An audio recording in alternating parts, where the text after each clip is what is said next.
போர் நிறுத்த ஒப்பந்தம் குறித்து முடிவெடுக்க ஈரானுக்கு நாளை அதிகாலை 5:30 மணி வரை காலக்கெடுவை அமெரிக்கா விதித்திருந்தது.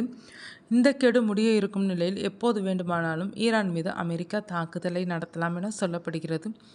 நிலைமை இப்படி இருக்கையில் குவைத் மக்கள் இரவு வெளியே வர வேண்டாம் என்று அந்நாட்டு அரசு அறிவுறுத்தியுள்ளது. நள்ளிரவு 12 மணி முதல் அதிகாலை 6 மணி வரை மக்கள் யாரும் வெளியே வர வேண்டாம் என்று அறிவுறுத்தியிருக்கிறது. இந்த அறிவுறுத்தல் குவைத் வாழ் இந்தியர்களுக்கும் பொருந்தும். மக்கள் அனைவரும் தங்கள் வீடுகளுக்குள்ளேயே இருக்குமாறு கேட்டுக்கொள்ளப்பட்டுள்ளனர். இது ஒரு முன்னெச்சரிக்கை நடவடிக்கை என்று அதிகாரப்பூர்வமாக தெரிவிக்கப்பட்டுள்ளது. அதிபர் ட்ரம்ப் ஈரானுக்கு விதித்த காலக்கெடு முடிவடையும் தருவாயில் இந்த அறிவிப்பு வெளியாகியுள்ளது.